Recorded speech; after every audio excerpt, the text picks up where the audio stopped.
አሰላሙ አለይኩም ወራህመቱላሂ ወበረካቱ። ሰላም ናችሁ? እንዴት ናችሁ? አልሐምዱሊላህ እኔ ሰላም ነኝ። ዛሬ ይዤላችሁ የመጣሁት ባለፈው ያሳያችሁ አፕሊኬሽኖች ነበሩ። በእነሱ ላይ አንዳንድ አዳዲስ የጨመርኳቸው ነገሮች ነበሩ። እነሱን ላሳያችሁ ነው ማለት ነው። ስለዚህ መጀመሪያው ያው ለዳው ቤት በሰራሁት አፕሊኬሽን ላይ የጨመርኩት ነገር ምንድነው? እዚህ ጋር ለምሳሌ ሰራተኛ ስንመዘገብ ቶፊቅ ብዬ እዚህ ጋር ኮድ 004 ጊዜ ሰጠዋለሁ። ደሞዝ ለምሳሌ 3000 ብር አልኩት። መዝግብ ያልኩት እዚህ ውስጥ አሁን ስቶር ላይ ገባለሁ። አያችሁ እዚህ ጋር የአንድ ቀን ይላል። የአንድ ቀን ማለት ልክ ቀኑ እየጨመረ ሲል ለምሳሌ ነገ የሁለት ቀን ብሎ ያሳየኛል ማለት ነው። ልክ ስለዚህ የሰራተኛው የስንት ቀን እንዳለው ስንት ቀን ድረስ እኛ ጋር እንደተቀመጠ ያሳያል። ሌላ ደግሞ ስትሪም ላይ ያሳይናል። በመሰረቱ ስትሪም ላይ ስንፈልግ ለምሳሌ ስንከፍል ባለው ሁኔታ የፈለግነው ነገር እንዲያሳይ ተደርጓል ማለት ነው። እሺ ሌላው እዚህ ጋር ይሄ አሁን አያችሁት የባለቤት ወይንም የአድሚን ፔጅ ነው። የሰራተኛ ፔጅ ይሄን ይመስላል። ልክ እዚህ ጋር እንደማሳያችሁ ይሄን መመዝገብ ብቻ እንዲችል ተደርጎ ነው የተሰራው። ሂስትሪም ላይ ለምሳሌ የፈለገውን ነገር ማጥፋት አይችልም። ምንም ነገር መደለት አይችልም። ብቻ መመዝገብ ይችላል እንዲችል ተደርጎ ነው የተሰራው ማለት ነው። ይሄን ይመስላል እና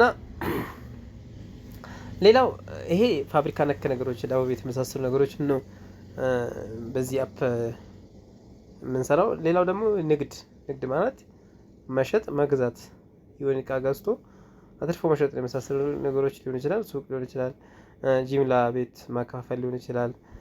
ለሱ የተሰራ አፕሊኬሽን ነው። ይሄኛው አፕሊኬሽን በጣም አሁን ባለው ሁኔታ በጣም አሪፍ የሚባል ላይ ነው ያለው። ምክንያቱም ብዙ ነገሮችን ይዟል ማለት ነው። አንደኛ ከመጀመሪያው ከነበረው የተሻለ ነገር የያዘው ምንድነው? ለምሳሌ ሴልስ ወይ 2-3 ሴልስ ሊኖረን ይችላል። 2 ሴልስ በሚኖረን ሰዓት ለምሳሌ አንድ መስመር ላይ ወይንም አንድ ሱቅ ላይ 2-3 ሰው ሊቆም ይችላል። ለምሳሌ 2 ሰው አሁን ለምሳሌ እኔ 2 ሰው ወይ ቢኖርን እንዴት አድርጌ እንደምሰራ ላሳያችሁ። እኔ ለምሳሌ አሁን ተጠቃሚ መዝገብ እለዋለሁ። እዚህ ጋር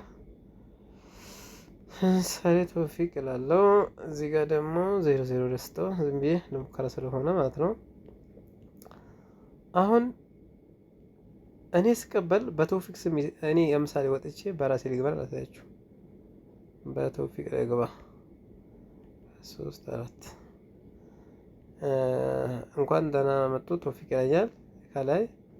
ስለዚህ አሁን እኔ ከሆነ ሰው ጋር ወይ ለምሳሌ ወይ ብር ተቀበልኩኝ ወይ መደበኛ ደንበኛ ላይ አድርጌው ብር ልቀበል ዝም ብዬ 1000 ብር ተቀበልኩኝ ልበላችሁ። አያችሁ እዚህ ጋር ካሽ ላይ 1000 ብር ይላል። አጠቃላይ ካሽ ላይ እዚህ ጋር ብትገቡ ቶፊቅ ላይ ስንት ይላል? 1000 ብር ከደንበኛ የተቀበልኩት ብር ቶፊቅ ላይ የተቀበለው ማን እንደተቀበለ ይሄን ብር ያሳያል ማለት ነው። ስለዚህ እኔ ላይ እንዳለ ወይንም እኔ እንዲያስኩት ነው የሚያሳየው። ወይንም ሴልስ ለምሳሌ የላካችሁ ሴልስ እዛ መስሎ የላካችሁ ሴልስ ከማን እንደተቀበለ ትራንዛክሽን ላይ ማየት ትችላላችሁ። እዚህ ጋር ትራንዛክሽን ላይ አያችሁ ይሄን ደረሰኝ ማሳየት ይችላል። እዚህ ጋር መደበኛ ደንበኛ ላይ ቶፊቅ 1000 ብር ግን እዳ ነው ኔጌቲቭ ይላል። መጀመሪያ መደበኛ ደንበኛ ላይ ምንም ብር ስላልነበረበት እዳ ነው፣ በእኛ ላይ እዳ አድርጎ ነው የሚያሳየን። ዙሮ መቀበላችን ማን እንደተቀበለው ለማሳየት ነው። ሌላው እዚህ ጋር ምንድነው ካፒታል የሚያሳየን ምንድነው? እዚህ ጋር ኦኬ አድሚን ፔጅ ላይ ስለሆነ ነው ብዙ ነገር አያሳይንም፣ ለዛ ነው። እሺ አሁን ላጥፈውና ሌላው እዚህ ጋር ካፒታል ማለት ምን ማለት ነው ያልኩት? ለምሳሌ የሆነ እቃ ገዛን። ያን የገዛነውን እቃ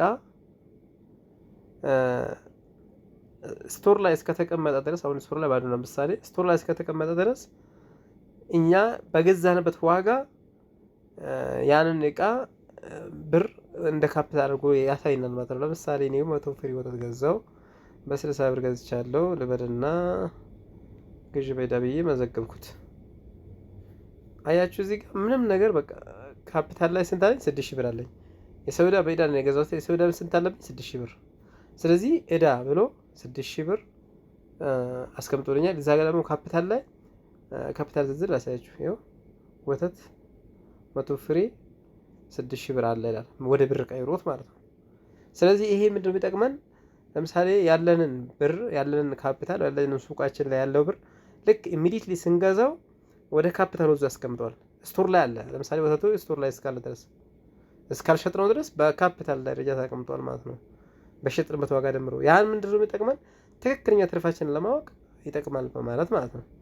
የትርፍ ስሌት ደግሞ የተሰራው እዚህ ጋር አጠቃላይ ካሽ ሲደመር ዱቤ ሲደመር ካፒታል ሲቀነስ እዳ ብዬ ትክክለኛ ትርፍ እንዲያሳይን ተደርጎ ነው የተሰራው ማለት ነው።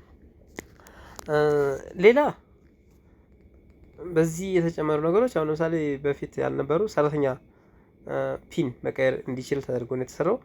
አድሜንም ፒን እዚህ ውስጥ መቀየር እንችላለን። እዚህ ላይ አድሜን ፒን መቀየር ይችላለሁ። ሌላ ሰራተኛ ልክ እንደ ዳቦ ቤት እንደ ቅድም እንዳሳዮች ዳቦ ቤት ላይ እንዳለው እዚህም ላይ ሰራተኛና የቤት ኪራይ የፈለግነውን ነገር ማመላት እንችላለን። ለምሳሌ ቶፊቅ ብዬ ላሳያችሁና ቶፊቅ ብዬ በቀን 30 ሺህ ብር ክፍለኝ ቢሆን መዝግብ አልኩት። አያችሁ በቀን 1000 ብር ይታሰባል። በወር 30 ሺህ ብር ከሆነ እዚህ ላይ እዳ ዝርዝር ላይ ግን አያችሁ ቶፊቅ 1000 ብር እዳ ብሎ አስቀምጦልኛል ማለት ነው።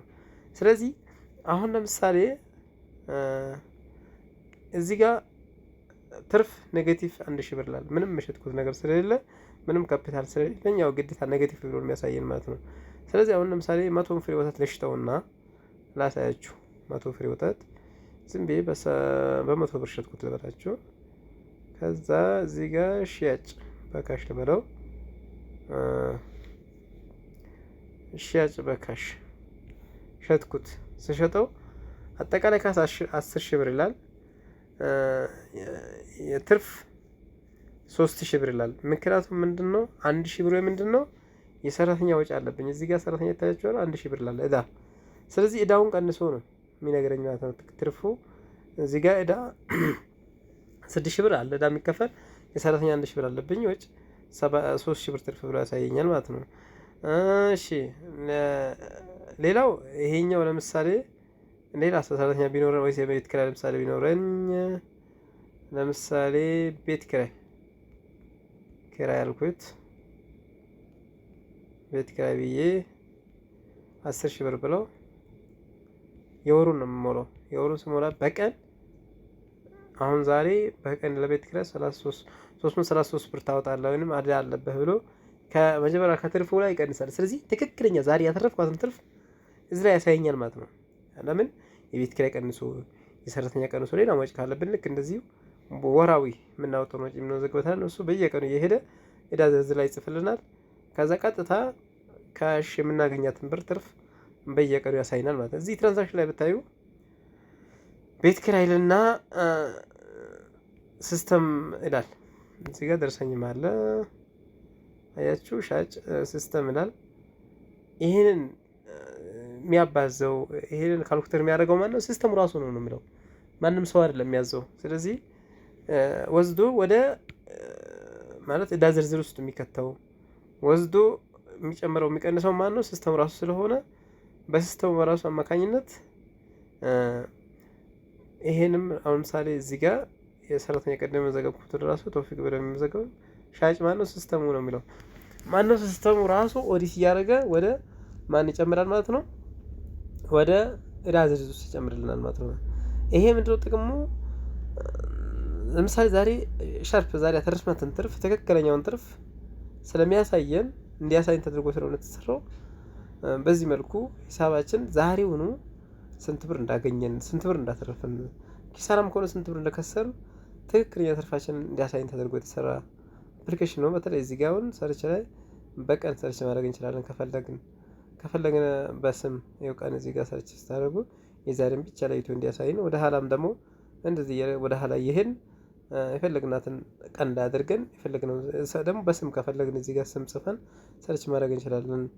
አሁን ለምሳሌ ቶፊቅ የሚለውን ብቻ ከፈለግኩኝ እንደዛ ማለት ሰርች ማድረግ እችላለሁ እና በጣም ዘመናዊ የሚባል በጣም ሁሉ ነገር ያሟላ አፕሊኬሽን ነው። ሌላው እዚህ ጋር አንድ ተጨመረበት ነገር አሁን ለምሳሌ ዩዘር ለምሳሌ እኔ ቶፊቅ ነው አይደለ 00 ብር ነበር የሰጠሁት ኮድ እዚህ ጋር ኮድ መቀየር ይችላል። ዩዘሩ ራሱ ኮድ መቀየር ይችላል። በራሱ ፔጅ ገብቶ በቃ አድሜኑ ምንም አይመለከተውም። ኮዱን እዛው ራሱ ቀይሮ ዩዘሩ መጠቀም ይችላል። ሌላው የተጨመረበት ነገር ምንድነው? አድሜን ፔጅ ላይ የተጨመረው ነገር ዩዘሩን መደለት ከፈለገ እዚህ ጋር ዩዘሩን ሰርዝ የሚል ነገር አለ። ዩዘሩን መደለት ይችላል። ቀጥታ ዩዘሩን ገብቶ ምሳሌ ወይ ዩዘሩ ሰራተኛ ወይ ስራ ለቆ ሊሆን ይችላል። ያ ቀጥታ ዩዘሩን ከፈለገ ገብቶ እዚህ ጋር መሰረዝ እንዲችል ተደርጎ የተሰራ ነው እና በጣም ሁሉ ነገር ያሟላና በጣም አስተማማኝ ለአሰራር በጣም ቀልጣፋ የሆነ አፕሊኬሽን ነው የሰራሁላችሁ። ይህን አፕሊኬሽን ለማዘዝ ከፈለጋችሁ በውስጥ መስመር አናግሩኝ። በቀጣይ ቪዲዮ እስከምንገናኝ ሰላም ቆዩቸው።